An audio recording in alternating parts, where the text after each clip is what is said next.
Encantada de estar con todos ustedes. Es para mí un honor poder compartir con ustedes esta sesión de la tarde. Agradecer en primer lugar al Consejo Económico y Social de República Dominicana, que una vez más nos acoge con los brazos abiertos y con la amabilidad que les caracteriza. Nos estamos sintiendo aquí todos muy a gusto. Doctora Capriles, muchísimas gracias. De verdad que es la primera vez, como usted sabe, que yo vengo, pero ya tenía tan buenas referencias que no estoy sintiéndome nada. La realidad está superando a las expectativas que me habían generado. Bien. Como ha dicho nuestra moderadora, tenemos que hablar de la formación de consensos en los grupos y la figura del coordinador. Bien es cierto que después de los debates de esta mañana yo creo que hay cosas también muy interesantes que han quedado sobre la mesa, sobre las que podríamos más adelante poder abordar, aunque de momento me ciño al tema de la mesa para poder intercambiar nuestro punto de vista con doña Circe Almanzar y luego ya podemos hablar de otras cuestiones. ¿Qué es el coordinador en un grupo del Consejo Económico y Social? En España, los tres grupos que componen el Consejo, al igual que similar a lo que sucede en República Dominicana, hay un grupo sindical que tiene dos grandes organizaciones sindicales, esto ya se ha visto esta mañana, y luego dos organizaciones sindicales más pequeñas. Está el grupo tercero, que tiene una representación de la sociedad civil más diversa, agricultora, pesca, economía social, consumidores y unos expertos designados por el Gobierno, que, como ya hemos dicho también esta mañana, son expertos designados por el Gobierno, pero el Gobierno no participa en nuestro Consejo. Y luego estamos las organizaciones empresariales, que somos dos. Confederación Española de Organizaciones Empresariales y Confederación Española de la Pequeña y Mediana Empresa. No está regulada la figura del coordinador. No existe en la ley ni en el reglamento, existe la figura del coordinador. Dionís sonríe porque desde que él se incorporó al grupo de coordinadores es una batalla que de momento va perdiendo, pero su tenacidad le caracteriza y no lo sabemos. Pero es verdad que no está regulada. La realidad vino a demostrar que tener a una persona que organiza las tareas del grupo facilita el trabajo interno y el trabajo externo dentro del Consejo. Somos 20 consejeros por cada uno de los grupos y eso hace que tener unas voces más reducidas a la hora de trabajar puede, en algunos casos, facilitar las tareas desde la informalidad que supone no ser una figura, como digo, reglamentaria. Ni tampoco somos, ninguno de los coordinadores, somos jerárquicamente el responsable organizativo en nuestra respectiva organización. Es decir, la Confederación Española de Organizaciones Empresariales tiene una persona superior jerárquico, en este caso es una señora, la secretaria general, Ana Plaza, que es la verdadera responsable de nuestra representación. En el caso de UGT, por citar a Dionís, pues él también tiene un secretario general del sindicato y lo mismo en las otras organizaciones. Es decir, no somos los superiores jerárquicos de nuestros compañeros, somos los que coordinamos la tarea para facilitar la presencia de los intereses que todos representamos y una interlocución habitual en el Consejo. Tenemos fundamentalmente tres planos de actuación. Con nuestro propio grupo, es decir, yo en concreto, los compañeros se coordinan con sus compañeros de organización, en el caso de Eduardo Navarro, de todo el grupo en su conjunto, en el caso de las organizaciones sindicales, como la Unión General de Trabajadores tiene un coordinador y la otra central sindical mayoritaria, Comisiones Obreras, tiene otro coordinador, cada uno se coordina con sus consejeros y yo me coordino con mis otros 19 compañeros de grupo.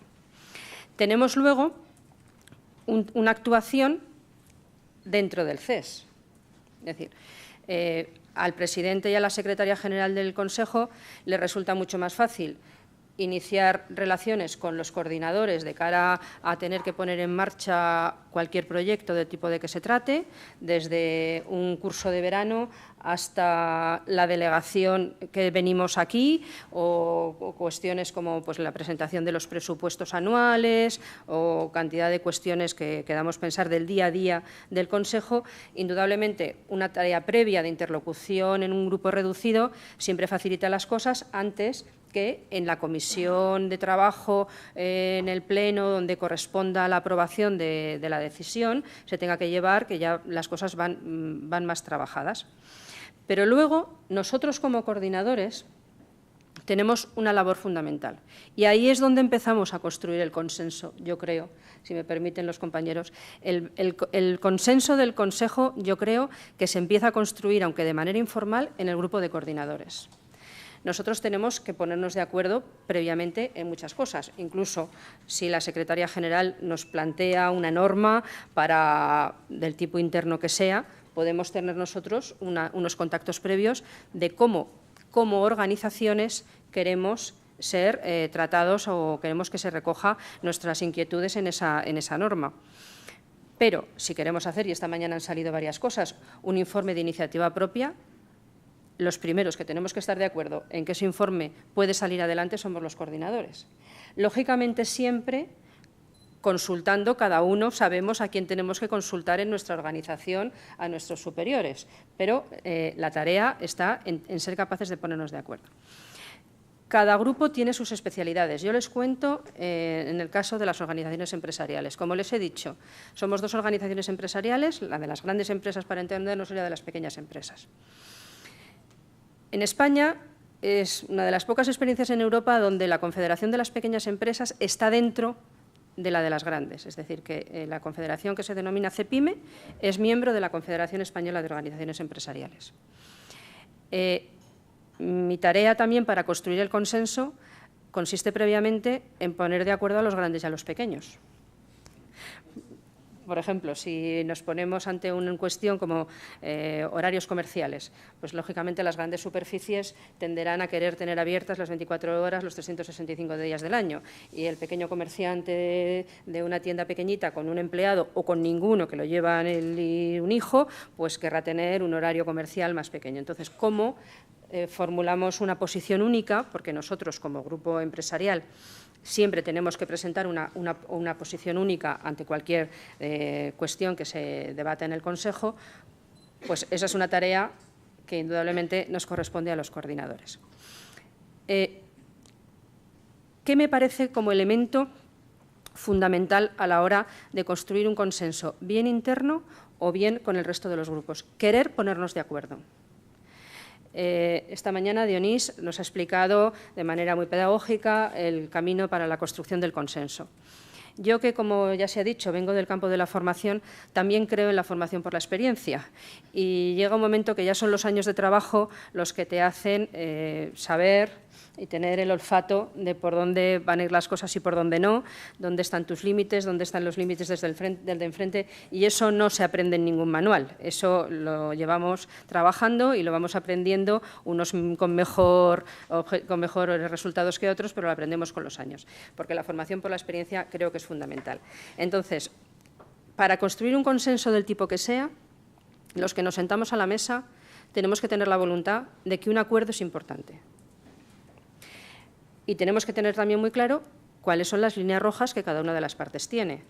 Y en el mundo de las organizaciones empresariales, pues si yo sé que en las grandes superficies tienen su línea roja aquí y las pequeñas van a tener la línea roja aquí, pues vamos a intentar buscar ese punto intermedio, que ya veremos cómo lo negociamos, que no hay manual que nos lo diga y que ya iremos viendo para poder encontrarlo. Pero siempre y cuando tengamos claro que como grupo y como organización, en esa materia en concreto, queremos tener un acuerdo. Y hay casos en que todos sabemos, no nos interesa el acuerdo. Pues también pactar el desacuerdo también es importante y también tenemos que saber pactar el desacuerdo. Y si no nos ponemos de acuerdo, no nos hemos puesto de acuerdo. Conseguido ese acuerdo interno en mi grupo, yo tengo que intentar ver qué sucede en los otros grupos. Ellos sabrán cómo negocian sus cosas. Yo no les voy a ocultar que a veces me interesa primero tener una conversación con la Unión General de Trabajadores por lo que sea, otras veces me puede interesar tenerla primero con comisiones obreras y dentro del grupo tercero me puede interesar tener la reunión con el coordinador o quizá con alguno de los grupos. Porque abro un paréntesis, pero dentro del grupo tercero hay asociaciones de agricultura y de pesca que realmente son miembros de la Confederación Española de Organizaciones Empresariales. Lo que pasa que, por su especial condición, ellos están en el grupo tercero y no están con nosotros. Con lo cual, todos esos equilibrios también cada uno nos los tenemos que saber manejar. Y a partir de ahí, pues podremos o no tener también un consenso previo conjunto. Como lo mejor son los ejemplos, el futuro del trabajo de la OIT. La OIT, en todos los estados, en todos los países miembros, está instando un proceso de análisis del futuro del trabajo para la Conferencia del Centenario, que cada estado miembro tenga un documento o el tipo de, no sé el resultado que saldrá. Nosotros, con una reunión que había habido en otro ámbito de diálogo social, que yo lo decía esta mañana también, el Consejo Económico y Social no es el único ámbito de diálogo social, es el que es y sirve para lo que sirve y tiene la trascendencia que tiene que tener. En otro ámbito de diálogo social ya se había hablado de esto y, con ese caso, con el Ministerio de Empleo, y dijeron, el CES puede ser un sitio donde se podría avanzar en este informe sobre el futuro del trabajo en España. Bueno, en una reunión de estas de coordinadores, como decía, con el presidente y la secretaria general, yo lo propongo. Y los coordinadores nos ponemos de acuerdo en que puede ser interesante que desde el CES de España se ayude a preparar el documento que España tiene que preparar a la OIT sobre el futuro del trabajo. Pero llega algún superior jerárquico de alguna organización sindical y dice que no. Nosotros somos un grupo informal, nosotros teníamos un acuerdo, pero finalmente alguien dijo que no era posible, pues no puede ser. ¿Por qué? Pues porque tendrán ellos su valoración, la que tengan que tener, todo es respetable, porque a todos nos puede pasar a veces el tener en marcha una idea y luego decirnos que no. Es decir, no estoy criticando nada, sino les estoy contando el ejemplo de cómo los coordinadores podemos avanzar trabajo y la inmensa mayoría de las veces, como ya sabemos el terreno que pisamos, sale adelante y algunas veces pues podemos meter la pata y no sale. Pero eso no quiere decir que se paralice el Consejo, simplemente es un informe que íbamos a hacer de iniciativa, porque siendo un informe de iniciativa, si a priori no vamos a tener de acuerdo, no nos ponemos a trabajar. El Consejo tiene un equipo de 70 técnicos, entre ellos el equipo del área de estudios, que son los que nos ayudan, también lo ha comentado Dionisio esta mañana, nos ayudan a desarrollar los trabajos y poner a trabajar a un grupo de personas sabiendo que no va a llegar a ningún sitio, pues mejor no hacerlo, nos dedicamos a otras cosas y ya está. Es decir, que nosotros lo hacemos y unas veces sale y otras veces no sale. Parece ser que posiblemente luego al final puedan algunos reconsiderar su posición y ese informe finalmente se haga, pero bueno, no pasa nada, otros tenemos. Pero también estamos teniendo un problema importante, y lo comentábamos con alguna persona esta mañana, con un posible informe sobre el sector eléctrico. Y ahí el problema lo tengo yo en mi grupo. ahí sí que lo tengo yo y por eso tampoco estamos pudiendo poner en marcha un informe sobre la transición energética, que era una oferta que se había puesto encima de la mesa. Lo pongo también como ejemplo. El tema del coste de la energía a la industria le está afectando muchísimo porque está mermando la competitividad de costes con sus competidores, porque en España el coste de la energía es elevadísimo. Entonces, claro, como la patronal del sector eléctrico está en la organización empresarial y las industriales también, ahí hay un conflicto. Pero es que luego, dentro del sector energético, no tienen la misma posición esas industrias que generan la electricidad fundamentalmente con centrales térmicas más contaminantes que las que lo generan con saltos hidráulicos o incluso los que están en el sector de las nucleares, que tienen también otros condicionantes. Entonces, ahí tampoco hay un acuerdo, con lo cual, como yo sé que yo no voy a poder ofrecer una posición de acuerdo, no voy a arriesgarme a iniciar un trabajo en el que yo misma no voy a poder conseguir en mis organizaciones un consenso. Es decir, que trabajamos en muchos planos. Yo creo que al final todos tienden a conseguir el objetivo común de potenciar el diálogo social desde este instrumento, que no es el único, pero indudablemente nuestra labor y nuestra aportación es la que es más instrumental que otra cosa. Bien es cierto que el día a día es muy interesante, porque indudablemente, ya digo, si nosotros consensuamos, hasta la delegación que tiene que venir aquí, hasta si organizamos una conferencia, el ponente principal de la conferencia, es decir, que nada se deja fuera del consenso entre los tres grupos. Pero porque hay, yo creo que también una voluntad fundamental de cada una de nuestras organizaciones, y es que el Consejo Económico y Social siga siendo importante. Yo también lo he dicho esta mañana, que las organizaciones empresariales en estos momentos estamos siendo muy críticos con la manera con que el Gobierno, la consideración que el Gobierno está teniendo al Consejo Económico y Social, porque nosotros entendemos que tendría que ser una consideración de mayor respeto del que en estos momentos se está teniendo. Pero seguimos apostando por la figura del Consejo Económico y Social, sin quitar que pueda haber otros muchísimos ámbitos de diálogo social como los que tenemos, tanto bipartitos como tripartitos, que cada uno cumple con su función. Pero el Consejo nació del acuerdo de las partes, porque yo soy de las que sostengo que la figura constitucional que recoge un Consejo consultivo no es exactamente el Consejo Económico y Social, pero lo que sí que hubo fue un acuerdo interconfederal firmado con el Gobierno que dijo ahora lo ponemos en marcha. Y en la transición española, de la dictadura a la democracia, ahí es donde hubo una apuesta firme, y el Gobierno también, porque esto tenía que existir. Y nosotros seguimos apostando por eso. Pero sí que nos gustaría tener más relevancia. Cuando a veces se dice ¿qué importancia tienen los trabajos del Consejo? Pues en los últimos tiempos la verdad que está siendo bastante relativa. Yo no tengo quizá tanta paciencia como Dionís pretendía demostrar esta mañana, ¿no? A la hora de las relaciones con el Gobierno. Bueno, tengamos paciencia. Nosotros creemos que se le tendría que dar también mayor relevancia al propio trabajo del Consejo, precisamente por el valor del consenso.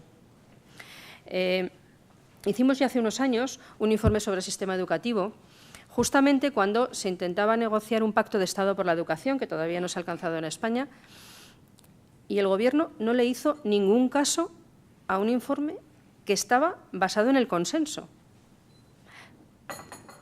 con las limitaciones que un informe consensuado puede tener, pero con el valor añadido que el consenso tiene. Cuando hablaba Dionís de la memoria anual, que seamos capaces de ponernos de acuerdo en un análisis anualmente sobre lo que ha pasado el año precedente, consensuadamente, y lo podamos recoger, eso tiene valor. Bien es cierto que nos dejamos plumas en el camino, porque para alcanzar el consenso también sabemos a las cosas a las que tenemos que renunciar, pero no le quita calidad al trabajo el que algunas cuestiones no las veamos recogidas. Hemos recogido lo que consensuadamente tenemos recogido. Y eso muchas veces no se le da por parte del Gobierno, yo creo, el valor suficiente.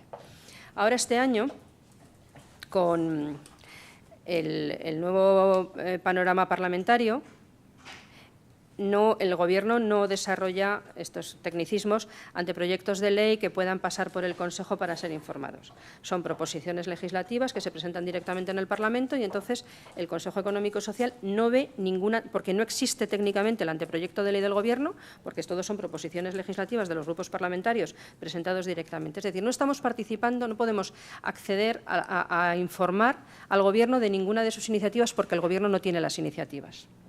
Eso está hurtando la tarea de los interlocutores sociales, está hurtando el diálogo social. Entonces, por eso nosotros, organizaciones empresariales, estamos siendo críticos, porque creemos que es fundamental recuperar el papel de más allá de esas consultas de intercambio de información que reconoce OIT. No, nosotros queremos poder dictaminar los anteproyectos normativos del Gobierno, y eso se nos está impidiendo en este momento.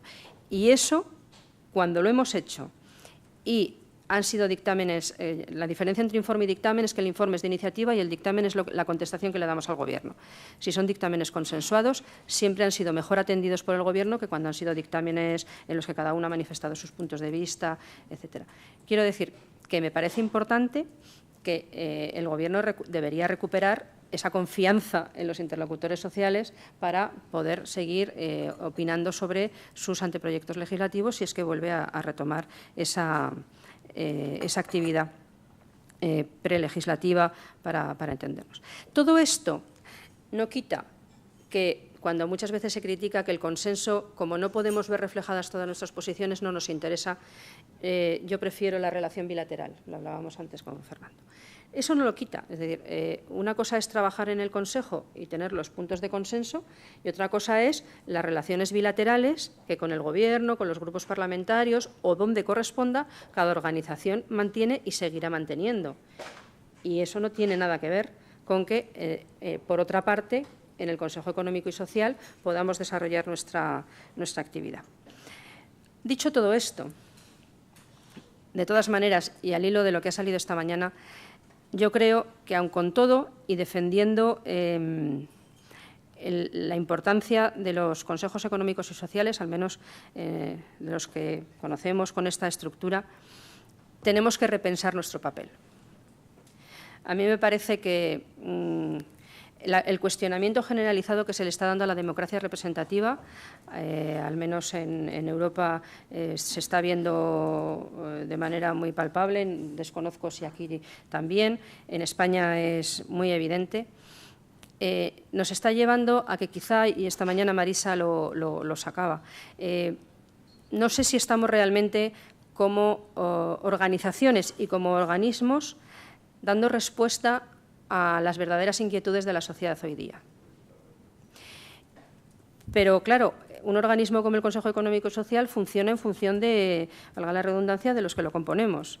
Si los que lo componemos seguimos haciendo las mismas cosas que hemos venido haciendo en el pasado porque son las que conocemos y venían funcionando bien, pues quizá no evolucionamos lo suficiente. Y yo creo que estamos en una sociedad que nos está demandando otras cosas. Veremos al final si son mejores o peores, pero en cualquier caso nos está demandando otras cosas y yo creo que es importante repensar nuestro papel. Por eso, a mí me parece que la iniciativa de OIT, y yo también creo que OIT es una estructura demasiado lenta y con mucha dificultad para el cambio, pero empezar a hablar del futuro del trabajo va más allá que hablar solamente, como muchos se creen, de la robotización o de si los robots tendrán que cotizar o quién va a pagar los derechos sociales. Yo creo que el futuro del trabajo tiene que ir mucho más allá. Y, como quiero dejar tiempo y luego, sobre todo, el debate, que esta mañana ha sido tan interesante, que creo que va a ser lo mejor de todo, a mí me parece que si no somos capaces de actualizarnos, todos estos jóvenes que dicen no me representan, no se sienten representados y tienen sus maneras alternativas, nunca serán sindicalistas ni nunca, si son empresarios, pertenecerán a una organización empresarial como la que yo estoy, si ellos no ven que estas estructuras se están adaptando a los nuevos tiempos. Pero lo que sí que será necesario, siempre, en todo caso, es una sociedad civil organizada que genere acuerdos y que genere consensos, yo creo, para seguir avanzando. Ese es mi punto de vista de todo esto y estoy encantada luego a las preguntas que ustedes me quieran hacer. Muchas gracias.